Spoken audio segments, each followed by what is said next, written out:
예수님께서는 가룟 유다에 의해서 은 30에 팔리셨습니다. 왜 은 30에 팔려야 할까요? 예수님은 죄가 없는 분이십니다. 죄가 없으신 분을 함부로 죽이거나 신문할 수 없어요. 근데 대제사장들은 이미 예수님을 죽이기로 결정했어요. 그리고 그것을 어떻게 진행할 것인가. 근데 예수님은 아무리 이리저리 봐도 죄가 없으십니다. 죄 없는 사람을 붙잡아다가 신문하거나 또 죄인 취급할 수 없습니다. 그 당시는 로마가 그 전 세계를 지배했죠. 그 전에는 헬라가 지배했습니다. 헬라 시대 때부터 발생된 이제 자본주의 사회와 또 민주주의 사회가 발전을 합니다. 헬라의 영향을 받아서 이 로마라는 이 찬란한 문화가 꽃을 피웠습니다. 그곳에 많은 우리 그 문화들이 나오는 가운데 민주주의의 모체가 되었죠. 그리고 로마는 여러분들 옛날에도 보일러가 있었고요. 또 오늘날 수세식 화장실이 있었습니다. 그뿐만 아니라 제도적으로도 굉장히 민주주의 사회의 모체가 되는 법제도가 있었습니다. 삼심제도가 있었고 또 억울하면 항소할 수 있는 그 기회가 열렸습니다. 오늘날 민주주의 사회에서 그런 제도가 있죠. 무죄 추정의 원칙. 이제 모든 형사 고발은 피고인이 유죄 판결을 받을 때까지 무죄를 원칙으로 한다. 뭐 잘 안 지켜지지만 아무튼 그런 법이 있어요. 또 피해 사실 공포. 이제 검사가 공소가 제기전까지 그 사람 피해자의 어떤 그 범죄 사실을 유포하면 피해 사실 공포죄 등 뭐 안 지켜지지만 하여튼 그런 제도가 있어요. 아무튼 그 민주주의 사회가 가지고 있는 그 모체들이 이 지금과 흡사하고 굉장히 상당히 유사한 제도가 로마에 있었습니다.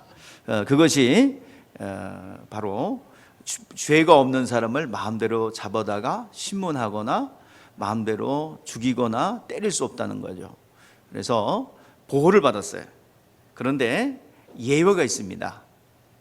예외는 노예가 되거나 종이 된 사람은 마음대로 할 수 있었어요. 그래서 누군가가 팔거나 팔리면은 노예가 되는 거예요. 그러니까 빚을 지어서 안 갚으면 노예가 되는 것이고, 누군가가 팔아버리면, 권위자가 팔아버리면 그건 노예가 되고 종이 되어서 마음대로 사고 팔 수 있는 물건이 되어버립니다. 재산의 가치가 되죠. 우리나라도요 이런 제도가 여러분들 안 가르쳐서 그렇지 없는 줄 알죠. 제가 아는 권사님도요 그 자기 아버지가 노름빚으로 이렇게 팔았어요.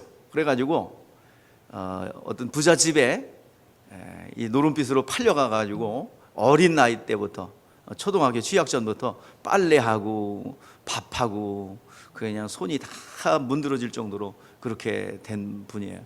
그러면서 나이가 드셔가지고 그 아버지를 원망하는 그런 것을 제가 들었습니다. 그게 바로 여러분들 우리나라 70년대, 80년 전까지만 해도 70년 전, 80년 전까지만 해도 그러한 일들이 비일비재했습니다. 우리나라가 이렇게 발전된 거는 얼마 되지 않습니다. 지금이야 무슨 여권 신장 무슨 뭐 그렇지 여러분들 그 50년, 70년 전까지만 해도 여자들의 그런 권리라든 게 없죠. 참 예수 믿고 용된 겁니다. 늘 여자분들은 예수님을 잘 섬기세요. 교만하지 말고 섬기시길 바랍니다. 예수를 돈 주고 산 대제사장은 노예를 얻은 것이고 주인은 노예를 죄인으로 취급하여 임의대로 죽일 수도 있고 신문할 수도 있고 끌고 다닐 수 있어요. 예수를 산 대제사장은 그런 권리가 있습니다. 하지만 유대인들이 반발이 두려워서 함부로 하지 않고 이제 손대지 않고 죽여야 되겠다. 그들이 굉장히 머리가 좋은 사람들이에요. 어릴 적부터 대제사장이니까 뭘 연구했겠어요? 율법을 연구했죠. 그것도 하나님 말씀이기 때문에 굉장히 지혜롭고 율법의 말씀이 죄는 사할 수 없고 여러분들 우리 영적인 문제는 해결할 수 없지만 율법을 묵상하고 상고하면요, 여러분 육체의 두뇌가 좋아지고 복을 받아야. 그 유대인들이 율법 교육을 통해서 세계의 모든 40% 이상 되는 노벨상을 다 휩쓸죠. 여러분들 어릴 적부터 쉐마 율법을 교육시켰기 때문입니다. 하나님 말씀을 교육시켰기 때문입니다. 이제 예수를 빌라도에게 넘겨주어서 로마 법정으로 끌고 가서 이제 노예로 합법적으로 이제 국법으로 다스리고자 한 것입니다. 어쨌든 예수를 그들은 합법적으로 샀기 때문에 노예로 팔린 예수를 마음대로 끌고 다니면서 빌라도의 앞에까지 끌고 갔던 것입니다. 대제사장들은 성전에 있는 돈을 주고 예수를 은30에 샀기 때문에 합법적으로 권리를 소유한 것입니다. 다만 예수를 가룟 유다가 판 것은 근거가 없어요. 권리가 없어요. 그럼에도 불구하고 불법인 이유가 자기들은 권리가 있든 없든 샀다 이거예요. 그래서 권리를 주장하고 그것을 그냥 권력이 있으니까 그냥 주장하는 거죠. 내가 샀기 때문에 이 사람들 이 예수를 끌고 다닐 수 있다는 거예요. 예수는 죄인도 아니고 죽어야 할 이유도 없는데 가룟 유다에 의해서 팔리고 말았습니다. 그래서 가룟 유다는 예수를 자기 생각과 방법으로 보호해 줘야 되겠다 라는 생각으로 로마 법정에 세우기를 원했고, 그리고 로마 법정에 세워서 무죄 판결을 받기를 원했던 거예요. 이 가룟 유다의 지혜와 가룟 유다의 생각으로 이제 예수를 팔아서 자기는 은30도 취하고 돈을 좋아하니까, 그리고 로마 법정에 세워서 이제 무죄 판결이 나면 누구도 예수님을 건드릴 수 없고 누구도 예수님을 핍박할 수 없고 자기 공동체가 보호를 받는다고 생각한 거예요. 예수님은 그 가룟 유다가 그렇게 자기의 생각과 방법으로 예수를 보호해 주려고 예수를 판 결과, 그 결과물이 부메랑이 되어서 자기 자신이 목을 메고 죽게 되는 결과를 얻게 되죠. 예수님은 여러분들 왜 예수님은 그렇게 변호를 하는 좋은 뜻에서 했는데 왜 가룟 유다가 저주받았을까요? 자, 예수님은 사람의 변호를 받지 아니하시고 그리고 하나님의 변호를 받으시는 분이기 때문입니다. 가룟 유다가 예수를 변호하여 로마 법정에 세워서 무죄를 받아내려 한 것은 하나님과 무관한 일이에요. 자기 일이에요. 자기 열심이에요. 예수님이 하나님 되심과 그리스도의 되심은 사람의 증거를 받지 않아요. 예수님은 여러분들이 예수를 하나님의 아들로 구원자로 그리고 받아들인 것은 여러분들의 열정이 아닙니다. 오늘 여러분들 믿게 해주신 하나님의 계시입니다.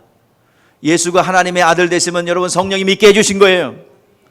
또 예수가 나의 구원자이심도 성령이 믿게 해주신 것입니다. 그런데 예수님은 그냥 하나님이신데 왜 변호를 받으셔야 하는가? 왜 하나님 당신께서 변호를 하시는가? 이거 이유가 있습니다. 예수께서 오셔서 하나님 되심을 나타내셨죠. 네 복음서가 증거하는 게 뭐냐면 마태, 마가, 누가, 요한이 계속 증거하고 변론하는 게 뭐냐면 예수는 하나님의 아들이시다. 예수는 그리스도요, 우리의 구원자요, 마귀를 심판하는 그리스도다. 이거예요. 그러니까 베드로가 신앙 고백한 것이 네 복음서에 계속 변증하고 변론하는 거예요. 그래서 예수님께서 행하신 이적과 표적은 인간이 할 수 없고 하나님만 하실 수 있는 그러한 일들입니다. 안진병이가 일어나고 눈먼 자가 다시 보게 되고 그리고 죽은 자가 살아나고 또 풍랑을 잔잔케 하고 누구도 제압할 수 없었던 귀신들을 제압하고, 이것은 하나님만 하실 수 있는 일입니다. 예수가 하나님이심은 그분은 죄가 없으신 의인이라는 증거예요. 그래서 예수님의 이적과 표적을 보고 많은 사람들은 저 예수님을 왕으로 삼으면 먹을 걸 잘 먹겠구나.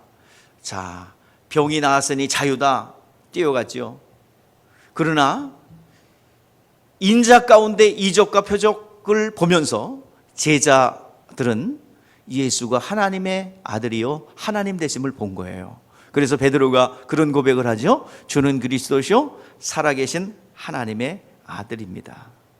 자, 예수가 하나님의 아들 되심과 그리고 예수가 그리스도 되심을 네 복음서에서 공통적으로 증거하고 있는데 이것을 여러분 제자들은 발견한 거예요. 그래서 그들은 수제자가 되었고 예수님을 끝까지 따르는 제자가 되었습니다.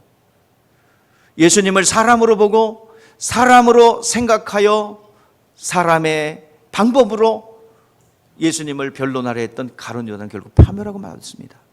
예수를 어떻게 보느냐에 따라서 영혼이 달라집니다. 오늘 여러분, 예수님은 하나님이십니다. 예수님은 우리의 구원자이십니다. 재산을 분배하러 오신 분이 아니라 이 말이에요.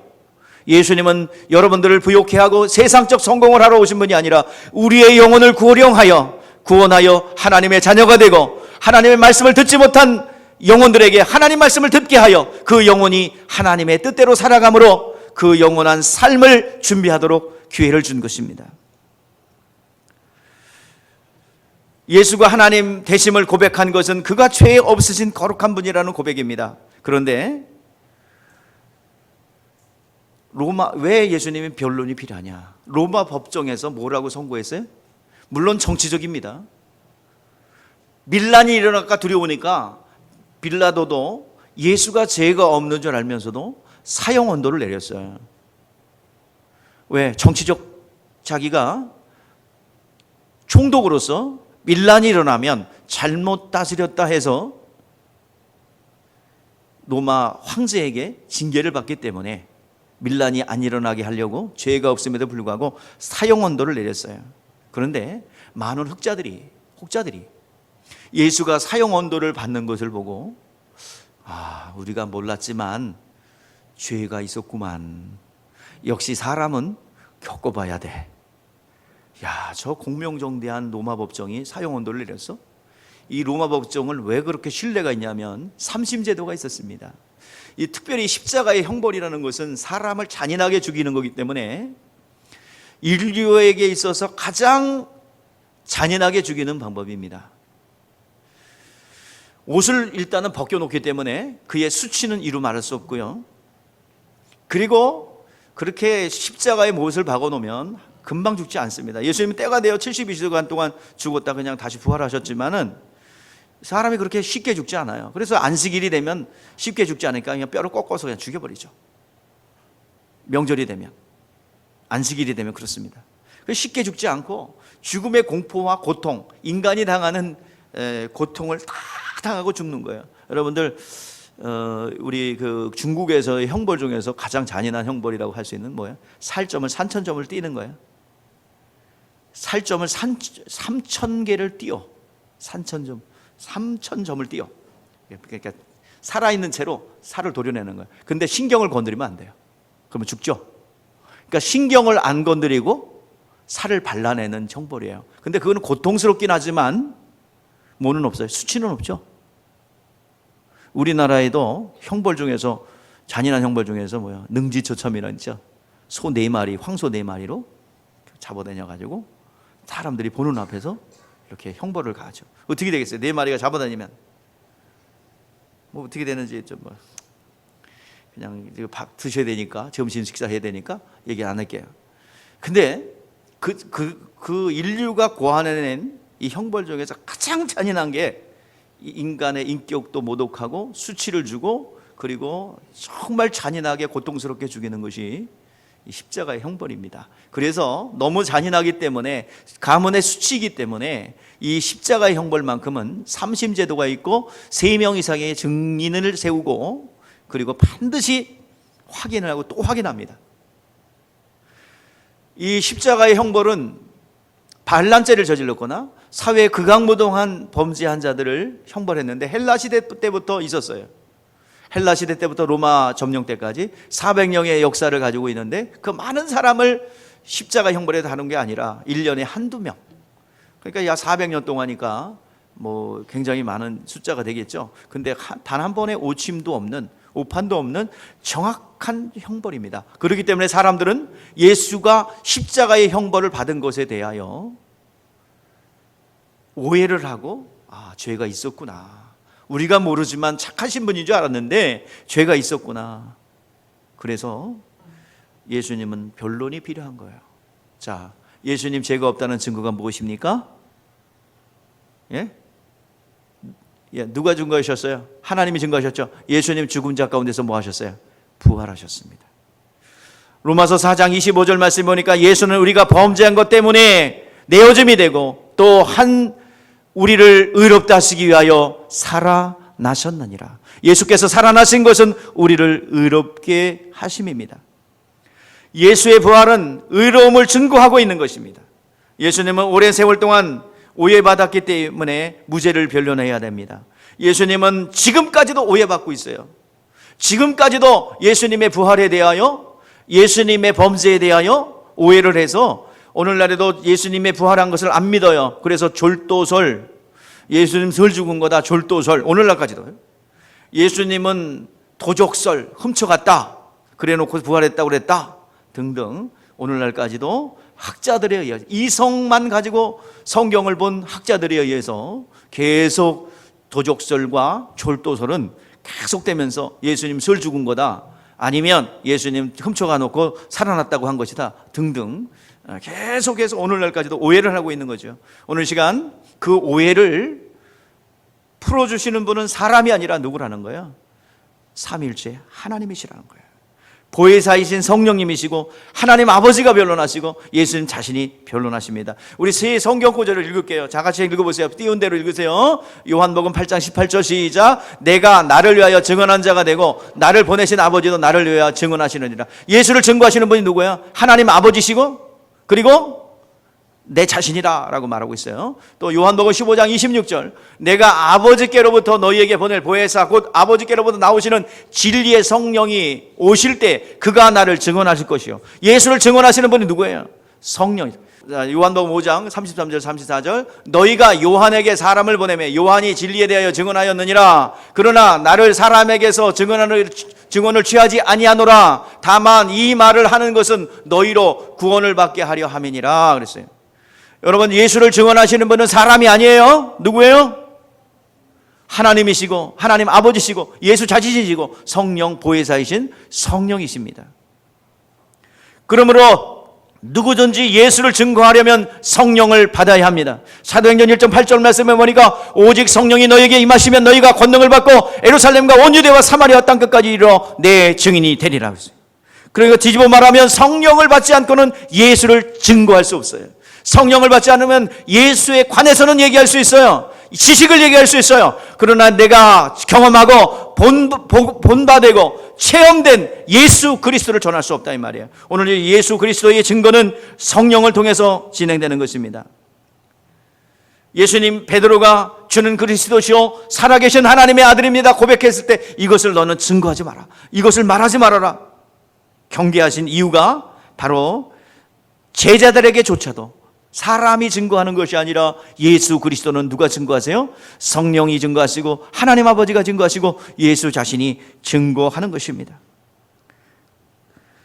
이렇게 삼위 하나님만 증거할 수 있는 예수를 증거하기 위해서는 우리는 성령을 받아야 하는 줄 믿습니다. 그리스도와의 연합이 이루어져야 할 줄 믿습니다. 거룩한 성령이 내 안에 들어오셔서, 이 성령이 들어오기 전에는 예수를 나귀를 태워서 움직였지만 오늘 시간 성령께서 임재하셨기 때문에 예수의 이름을 담아서 성령은 우리를 손에 담고 우리를 통하여 이동하시는 거예요.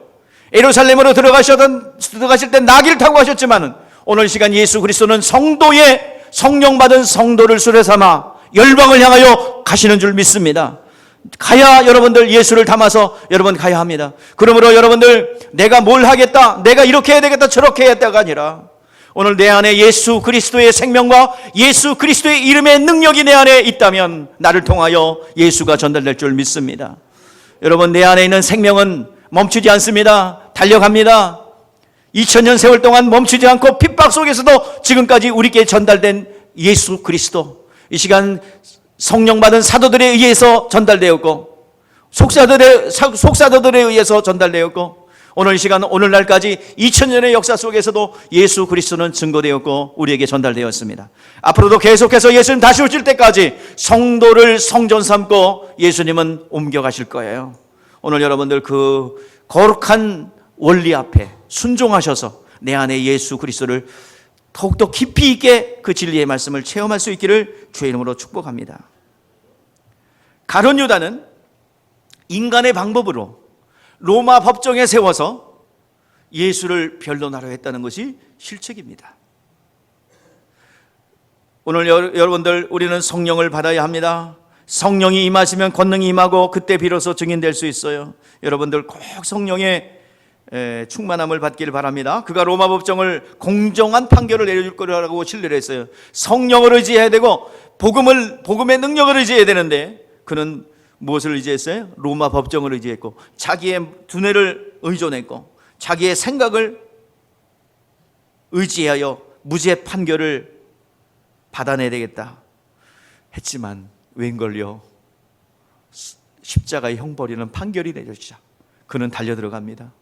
어떻게 되나 지켜보고 있어요. 다 떠났어도 가룟 유다는 지켜보면서 예수님을 줄렁줄렁 따라다녔거든요. 그래서 판결을 쫙 경청해서 듣는데 십자가에 못 박으라 라는 판결이 내려지자 그는 달려들어갑니다.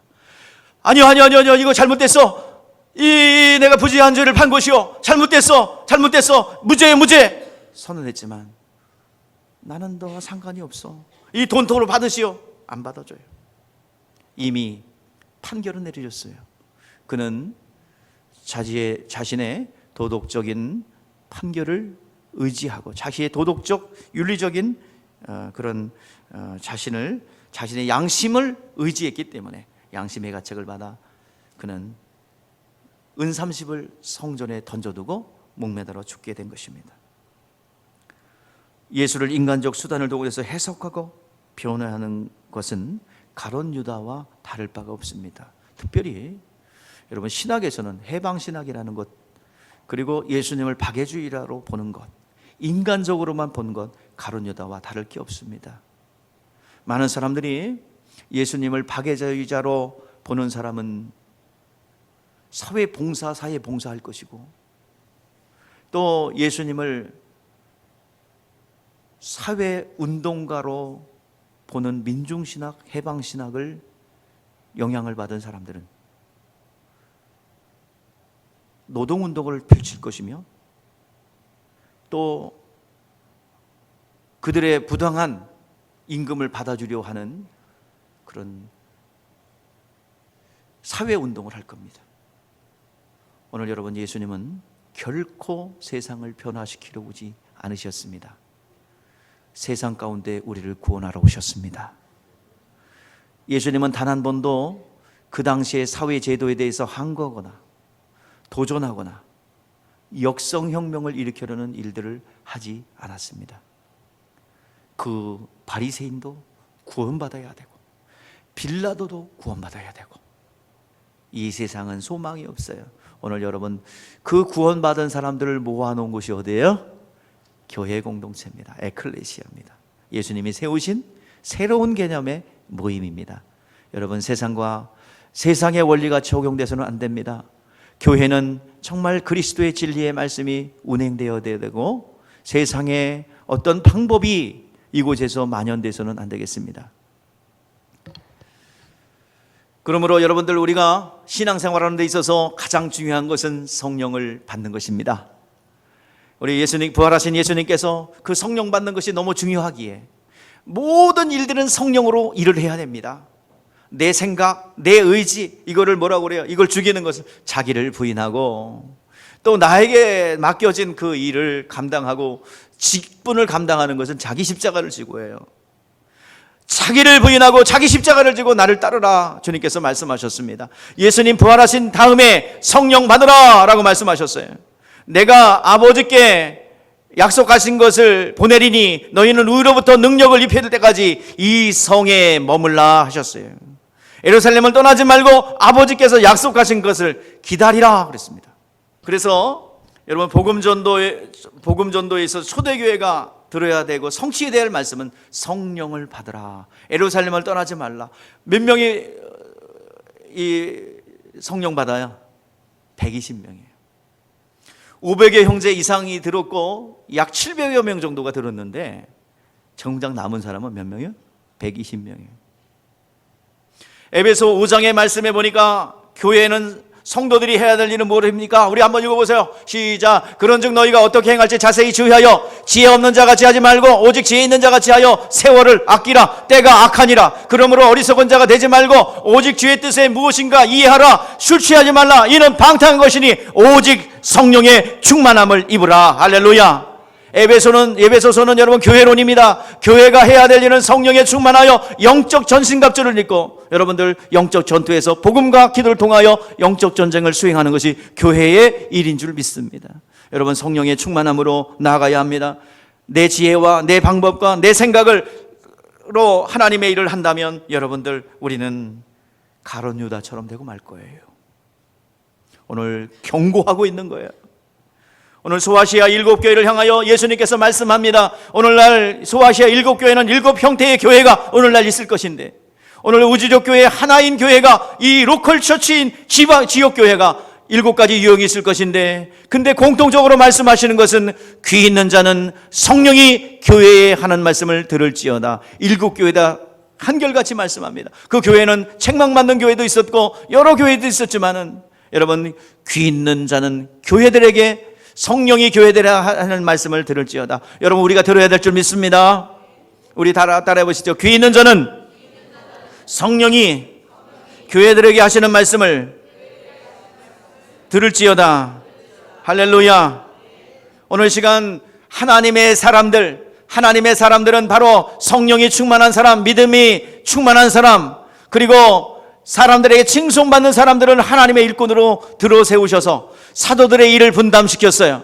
우리 시간 보면은 초대교회가 일꾼을 세울 때 성령과 믿음이 충만한 사람을 세웠다고 그랬습니다. 자, 시작. 형제들아 너희가 성령과 지혜가 충만하여 칭찬된 사람을 일곱을 택하라. 우리가 그 일을 맡기리니. 5절은 안 읽은. 온 무리가 이 말을 기뻐하여 믿음과 성령이 충만한 사람 스데반과 빌립과 브로로고리와 느가로니와 디몬과 바메나와 유대교에 있게 했던 안디옥 사람 니고를 택하여 7명을 택했는데 성령이 충만하고 믿음이 충만하고 그래서 결과적으로 사람들에게 칭송받는 사람 7을 택하여 사도들의 일을 분담시켰습니다. 오늘 우리가 주님의 일을 하기 위해서는 성령의 충만함을 입고 성령으로 일해야 될 줄 믿습니다.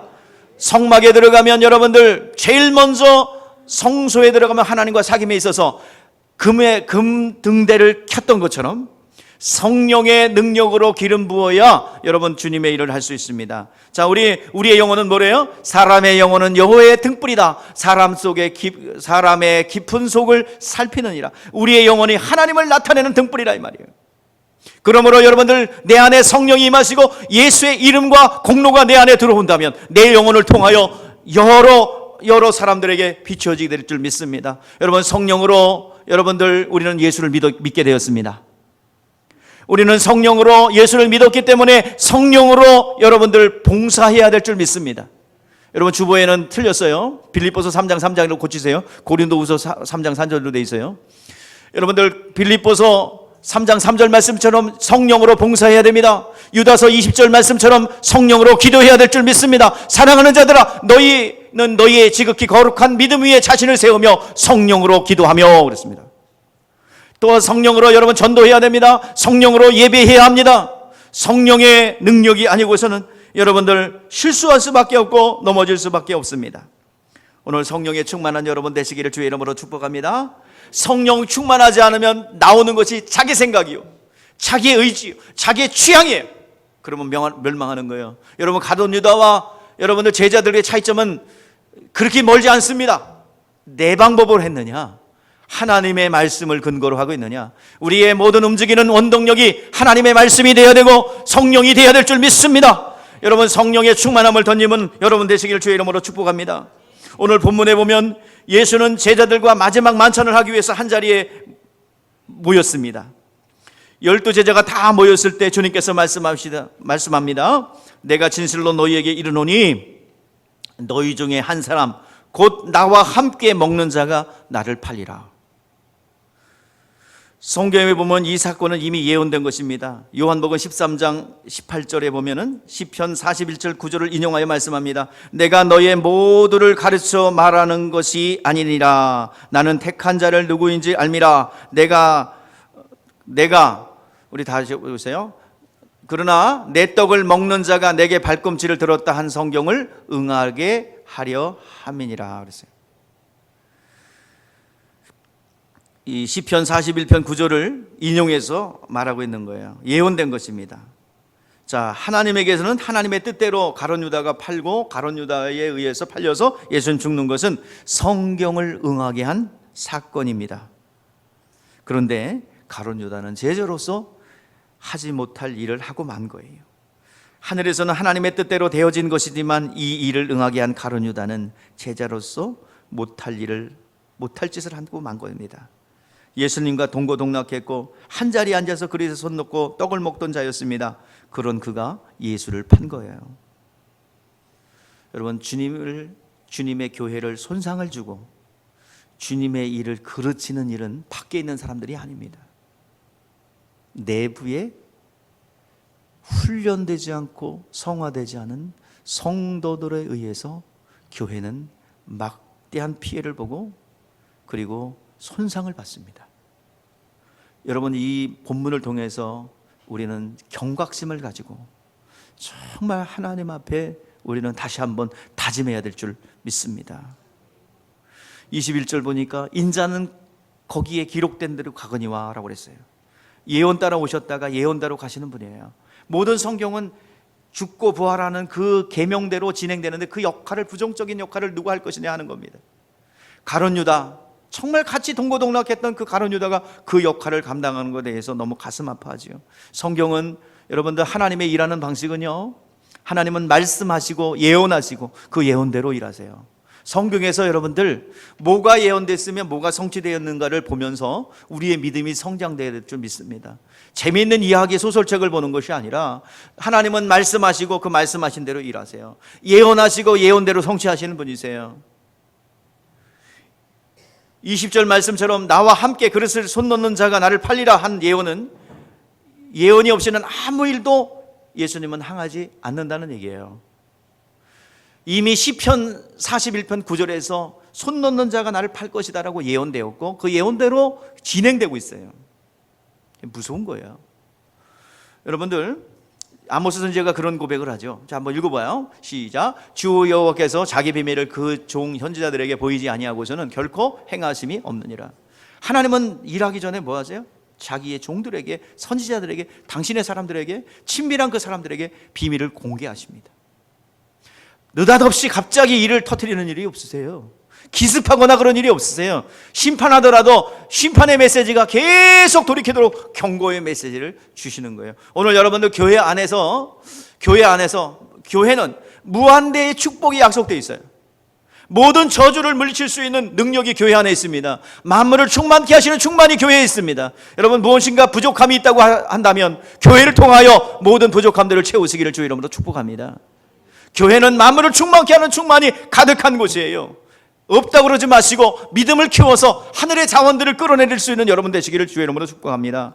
그런데 무한대의 축복, 천대까지 축복이 약속되어 있지만 3, 4대의 저주도 경고되고 있다는 것을 아시고 이 가룟 유다의 사건을 통하여 내 자신이 성령에 충만하지 않으면 얼마든지 사단의 도구가 되고, 오늘도 우리의 언행심사, 모든 하는 말, 그리고 행동, 그리고 움직이는 동선들이 원수마귀의 도구가 될 수 있다라는 전제를 하시면서 내가 그 주인공이 되지 않기를 바랍니다. 내 후손들이 그렇게 되지 않기를 주의 이름으로 축복합니다.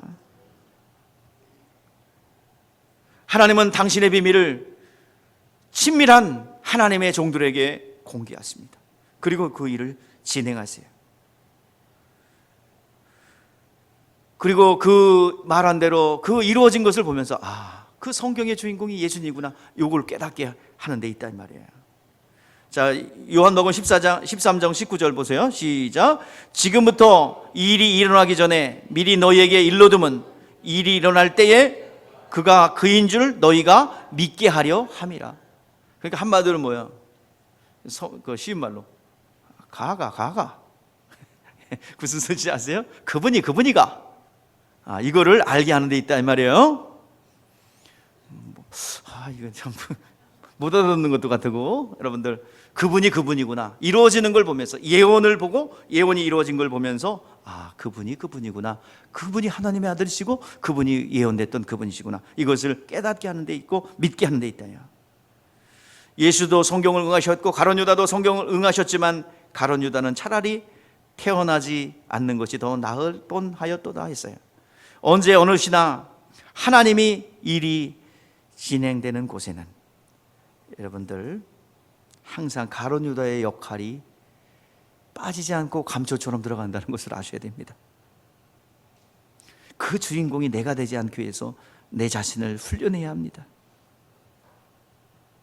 가룟 유다 티오는 항상 있어요. 하나님이 쓰시는 사람을 다루는 인생 채찍, 인생 막대기는 항상 있습니다. 여러분들 분명히 아셔야 됩니다. 그런 저주가 있다는데 그럼 교회 안 나와야 되겠다. 아니요. 여러분들 교회에는 무한대에 뭐가 있어요? 축복이 있어요. 수많은 저주 가운데 여러분 구원받을 수 있는 길이 열려 있습니다. 그러나 그 과정에 있어서 여러분들 가룟 유다처럼 그런 일을 감당하지 않기를 바랍니다. 교회 밖에 있는 사람 다 지옥불이에요. 뭐 말이 필요 없어요. 다 지옥불이에요. 그가 이루는 모든 것 다 물거품이에요. 다 없어져요. 그러나 오늘 여러분들이요, 가룟 유다처럼 그런 인물이 되지 않는 길이 여기 있어요. 우리 교회도 수많은 사람들이 왔다가 사라졌고 흔적도 없이 사라졌어요. 그 과정에 있어서 목회자만 단단히 훈련시켜 놓고 떠난 사람이 한둘이 아닙니다. 목회자의 어느 부분을 훈련시켜 놓고 바람과 함께 사라졌어요. 뭐를 안고? 일평생 사함받을 수 없는 저주의 죄를 안고 유유히 사라진 분들이 많이 있습니다. 여러분, 수많은 사람들이 들러리가 있다는 사실을 아시고, 여러분들 가룟 유다의 티오가 있다는 것을 아시고, 내가 들러리가 되지 않기를 바랍니다. 내 가족이 그렇게 되지 않기를 바랍니다.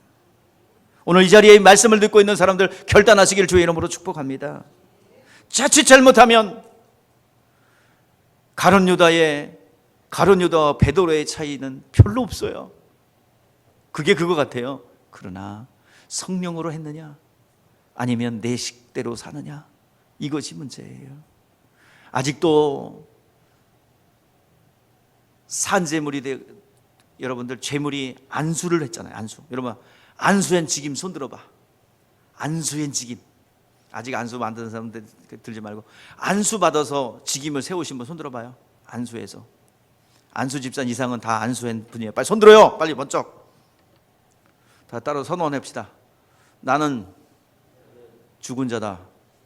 나는 죽은 자다. 내리세요. 뭐가 죽었어요? 안수하는 순간에 그 재물은 살아 돌아오지 않습니다. 반드시 피가, 목이 따지고 피가 뿌려져요. 여러분, 내가 살아있으면 가룟 유다 되는 거예요. 성령에 사로잡히면 베드로가 되는 거예요. 하나님 나라의 위대한 일을 감당하는 사람이 되는 거예요. 여러분, 성경에는 그 일들이 무한히 나와요. 하나님의 민족을 훈련시키는 블레셋도 있었고요, 또 아람 사람도 있었고, 아스라 사람도 있었고, 바벨론 사람도 있었고, 페르시아 사람들도 있었어요. 이것을 내 종이라고 인생 채찍, 인생 막대기를 동원하여 이스라엘 백성들을 훈련시키는 것으로 사용되어졌다는 거예요. 그런데 모든 지금의 역사도 저는 그렇게 선언하고 그렇게 믿고 선포했습니다. 이 비봉의 역사는, 우리 비봉의 역사는 비봉 열린교회 중심으로 움직입니다. 여기서 부지 매입부터 시작해서 여러분 1년의 과정을 보신 분들은 그게 사실이라는 것을, 내가 허풍을 떠는 것이 아니라는 것을 알게 될 것입니다. 이적과 표적을 통해서 이 부지를 매입하게 된 것, 여러분 과정을 아시는 분들은 하나님이 하셨구나. 모든 역사의 중심은 비봉열린교회 중심으로 움직입니다. 비봉열린교회가 있기 때문에 아파트단지 들어서 일터를 주신 거예요. 없었다면 이 아파트단지 안 세워져요. 비봉열린교회가 있었기 때문에 그렇습니다. 모든 역사에 여러분 주변에 펼쳐지는 모든 역사는 하나님의 사람 예수를 영접하고 성령을 받은 여러분 중심으로 움직여지는 줄 압니다. 하나님의 관심은 세상 사람들이 아니에요. 오늘 이 시간 예수 믿고 예수를 영접하고 예수님 하나님의 뜻대로 살아가기를 원하는 여러분들을 관심을 가지시고 역사는 움직여지는 줄 믿습니다. 모든 것이 여기서 중심이에요. 여러분 이것이 착각이 아닙니다. 사실입니다. 그 과정에 있어서 여러분 가룟 유다도 나오는 거예요. 여러분 분명히 성경이 경고하고 있어요. 아브라함이 낳은 사람이 누구예요? 이스마엘과 이삭이죠. 뭐 이삭 얘기를 안 할게요. 지금 경고니까. 이스마엘을 보세요.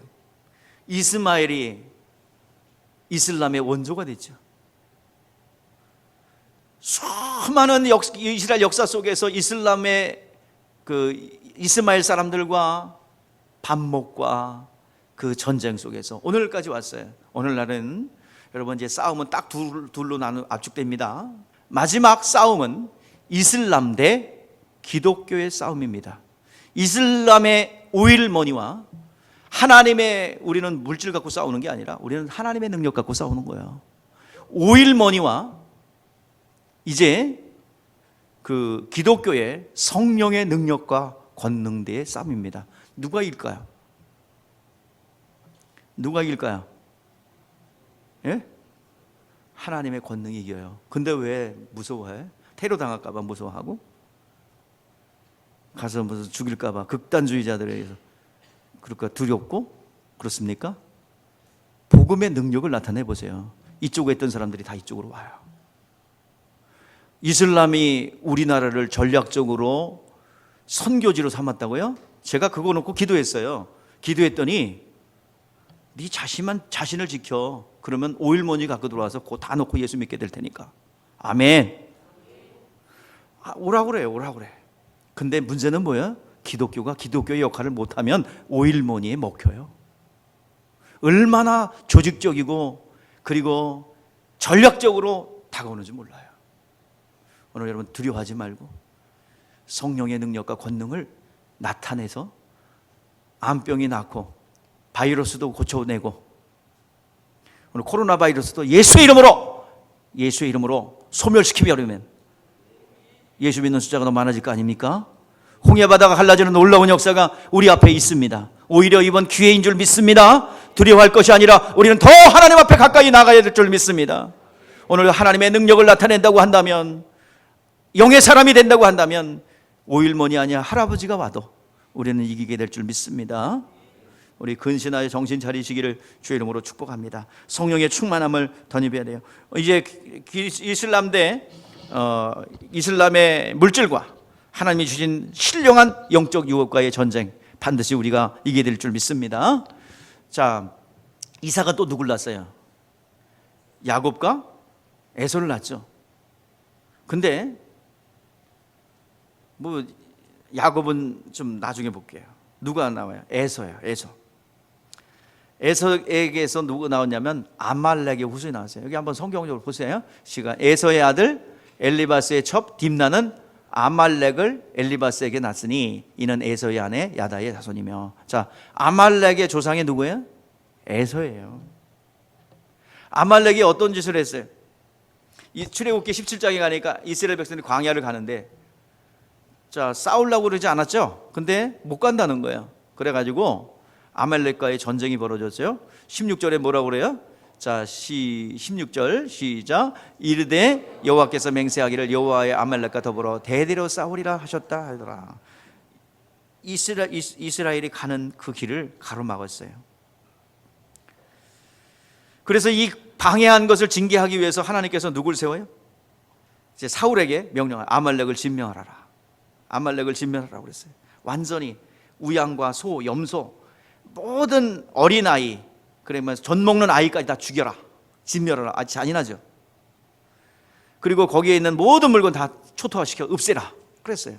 자, 한번 읽어보세요. 시작. 만군의 여호와께서 이같이 말씀하시기를 아말렉이 이스라엘에게 행한 일 곧 애굽에서 나올 때 길에서 대적한 일로 내가 그들을 벌하노니 지금 가서 아말렉을 쳐서 그들의 모든 소유를 남기지 말고 진멸하되 남녀와 소아와 젖먹는 아이와 우양과 낙타와 나귀를 죽이라 하셨나 하니 완전히 싹 쓸어버리라 그랬어요. 왜? 이유가 있어서 그렇거든요.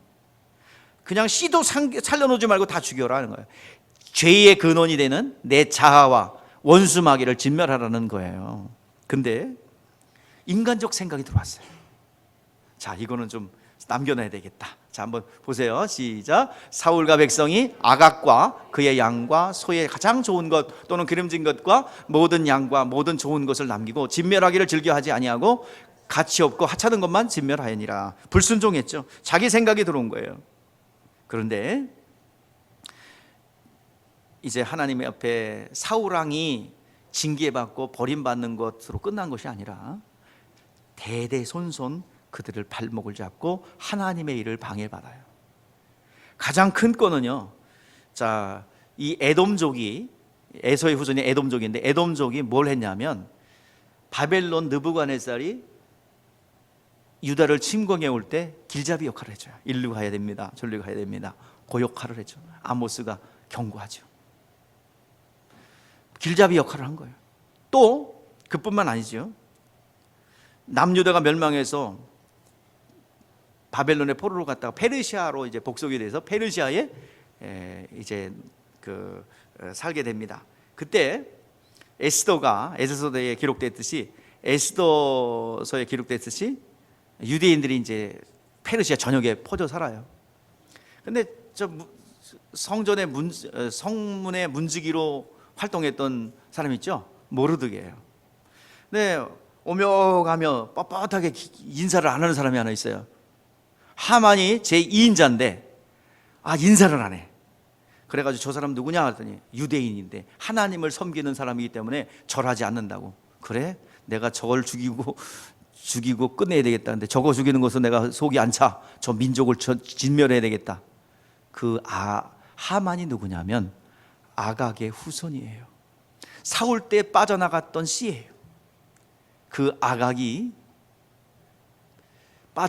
씨가 빠져나가서 이제 하만이 됐어요. 하만이 어떤 일을 벌여요? 흉계를 꾸며가지고 유대인들, 페르시아의 전역에 살고 있는 127도에 퍼져 살고 있는 유대인들을 12월 13일 다 죽여라. 그리고 재산을 몰수하라. 이런 법령이 딱 목세가 찍히죠. 조서가 내리죠. 그래가지고 이제 시간만 지나면 유대인들은 다 죽어요. 진멸합니다. 그때 에스더가 죽으면 죽으리라 하나님 앞에 나가서 하만의 흉계를 구원해내죠. 바로 이 민족적 위기를 주었던 것이 바로 누구의 후손이에요? 에서의 후손이에요. 그뿐만 아닙니다. 여러분, 헤롯 대왕 베들레헴의 2살 이하 어린이들 다 죽인 이 헤롯이 누구예요? 바로 이둠의 사람, 에돔족입니다. 로마에서 정치적으로 그 민족적 감정을 이용해서 분봉왕으로 책봉해서 파송하죠. 그래서 그들을 다스리게 했어요. 바로 이둠의 사람입니다. 그래서 라마에게 통곡하는 소리가 일어날 것이다. 2살 이하의 어린아이를 잃은 베들레헴의 어머니들이 그 울부짖는 소리가 예언되었어요. 여러분, 우리는 기억해야 됩니다. 하나님의 사람에게서 가룟 유다의 사역이 나온다는 것을 경고로 삼고, 여러분들, 우리가 신앙생활을 어떻게 해야 되는지를 다시 한번 점검하기를 주의 이름으로 축복합니다. 아담과 하와가 범죄한 이후 누굴 낳았어요? 가인과 아벨을 낳았죠. 가인이 동생을 돌로 쳐 죽일 뿐만 아니라 가인의 후손들이 만들어낸 것이 문화 문명인이지요. 여러분, 유발이라는 사람이 있습니다. 유발, 야발, 두발 가인인데, 유발이라는 사람은 여러분들 목축하는 자의 조상이 되었죠. 유발은 수금 퉁소 치는 음악하는 사람의 조상이 되었고 스스로 위로했어요. 농사 짓고 목축하는 사람도 나왔고 스스로 위로하는 노래하는 사람도 나왔고, 그리고 두발가인 병장기와 금속으로 모든 것을 만들어내는, 농기구를 만들어내고 병장기를 만들어내는 그런 두발가인이 그 역할을 감당했어요. 문화가 찬란하게 발전했습니다. 먹는 문제, 기구, 이것이 발달하면서 그들은 잘 먹고 잘 사는 육체를 편안하게 해줄 뿐만 아니라 그걸 가지고 뭐 했어요? 바벨탑을 쌓았어요. 하나님을 대적하는 일을 했단 말이에요. 죄인된 인간의 습성 속에서는 스스로 하려는 죄된 습성이 있어요. 하나님을 대적하려는 습성이 있어요. 이것이 여러분 성령 충만하지만 넘실넘실 일어나서 가룟 유다도 원죄의 습성에 무너진 거예요. 원죄의 습성이 뭡니까? 스스로 하려는 거예요. 하나님 의지하지 않고 스스로 하려는 거예요. 오늘 시간 우리가 성령 충만하지 않으면 넘실넘실 일어나서 내가 했지, 내가 좀 잘났지, 내가 좀 괜찮은 사람이지, 이 사람의 지혜가 나오고 사람의 방법이 나와요. 결국 가룟 유다가 되는 겁니다. 오늘 여러분들이요, 사도 바울 역시도 자기의 열정으로 주님의 일을 감당하려고 그랬어요. 결국 예수 믿는 사람들을 잔해하는 것이 하나님을 위해서 충성된 일이라고 생각했습니다. 그는 성령의 충만함을 받고 돌이켰어요. 모세도 자기 힘으로 자기 민족을 구원하려고 했지만 그는 살인자가 되었고 한 사람도 그를 따르는 자가 없었어요. 그러나 모든 것이 훈련받고 하나님의 말씀의 계시를 따라 하나님의 영으로 조명을 받고는 민족을 구원해냈습니다. 오늘 여러분들이요, 내 힘으로는 단 한 사람도 설득시킬 수 없고 단 한 사람도 우리는 주님의 품으로 인도할 수 없어요. 오늘 여러분들에게 다시 한번 이 본문을 통해서 경고하고 다시 한번 경각심을 우리 모두가 갖기를 바랍니다. 성령으로 하지 않는 사역들은 사단의 도구가 될 수밖에 없고 가룟 유다로 전락할 수밖에 없다는 사실을 아시기를 바랍니다. 제가 아는 어떤 가정이 있어요. 교단에서 아주 훌륭한 장로님이십니다. 헌신도 많이 했어요. 근데 그 아들이 둘이 있는데 한 큰아들은요 아주 훌륭한 아버지의 대를 이어서 훌륭한 장로님으로 교단적으로도 유명한 훌륭한 장로님이에요. 근데 그 동생이 어떤 일을 벌였느냐, 교회 재산권을 자기가 차지하려고 목사님을 구타하고 음해해서 충성된 장로님 내쫓고 새벽 기도가 진행되면은 와서 뽕짝을 틀어놓고 일단 발로 걷어차고 때리고 결국에는 교회가 분열됐습니다. 그리고 얼마의 재산도 차지했어요. 그런데 그는 내가 확인한 거는 암에 걸린 것까지는 확인했어요. 그 다음에는 내가 보기도 싫고 듣기도 싫어서 얘기를 안 했어요. 이거 성령 해방죄입니다.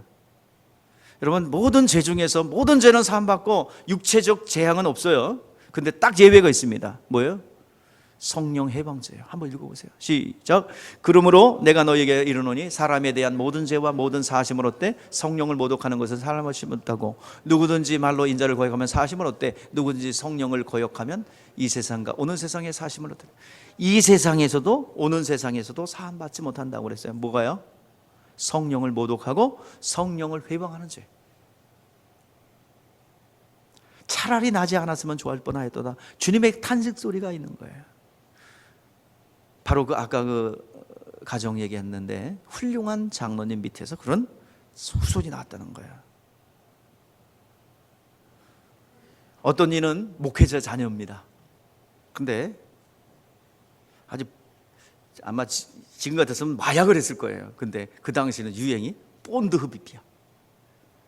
그러니까 일찌감치 어린 나이에 좀 장가를 일찍 갔어요. 그 밥상을 물려놓고는 야 본드 그러면요 그 와이프 되시는 분이 본드를 딱 갖고 와. 그러면 본드 흡입해가 그래서 이게 목회자잖아요. 여러분들 다시 한번 여러분들에게 경고합니다. 목회의 가정에서 또 믿음의 가정에서 오늘 이 자리에 있는 여러분들의 믿음의 대수가 이어지는 후손들에게 또는 제자로 영적 자녀들이 이러한 주님의 몸된 교회에 누가 되거나 손상을 주는 인물들이 나오지 않아야 할 줄 믿습니다. 성령으로 훈육하고 성령으로 여러분 해야 합니다. 저는 일찍이 학부 때부터 이거 깨달았어요. 아브라함인데 아브라함의 아들에게 이런 아들이 나왔네. 이삭에게서 이게 보였어요. 성경 읽는데. 그래가지고 그때부터 기도했습니다. 골방에 들어가서 성도를 위해서도 기도했고 후손들을 위해서도 기도했어요. 하나님, 성경을 보니까 이 에서도 나오고요, 아주 가룟 유다도 나오고요, 믿음의 사람들에게 그런 게 나오네요. 하나님, 우리 후손 중에서는 단 한 사람도 주님의 몸된 교회에 누를 끼치거나 이런 인물이 나오지 않기를 원합니다. 기도했습니다. 하나님, 저는 그 기도 들으셨다고 봐요. 요즘엔 생각날 때만 했는데 예전에는 아주 가슴 저리게 기도했어요. 세 놈이 다 여기 있나? 그런 기도 먹고 자랐다는 것을 알고 절대로 주님의 누를 끼치지 않는 것을 강권하여 이끌어 주실 줄 저는 믿어요. 여러분, 그런 기도 하시기를 바랍니다. 내가 했기 때문에 여러분들에게 당당하고 자신 있게 여러분들 기도하는 거야. 가룟 유다가 이곳에서 나오게 않기를 주의 이름으로 축복합니다. 여러분, 주님의 인생 막대기, 인생 책찍의 도구가 여러분들이 되지 않기를 주의 이름으로 축복합니다. 근데 성령으로 하지 않으면 그렇게 돼요. 그래서 성령 받으시고 성령으로 일하고 성령으로 봉사하고 성령으로 기도하고 성령으로 전도하고 성령으로 예배하시기를 주의 이름으로 축복합니다. 성령이 중요하지 않는데 왜 성령 받으라고 그랬으며 성령 충만을 받으라고 성경 곳곳에서 얘기할까요? 여러분, 성령 받으셔야 됩니다. 성령 가운데 일해야 합니다. 내 방식, 내 생각, 성령 충만하지만 묵뚝묵뚝 일어나요. 내 생동 거지가, 언행심사가 사단의 도구가 되어 가룟 유다처럼 그렇게 쓰임받지 않기를 주의 이름으로 축복합니다. 기도하겠습니다.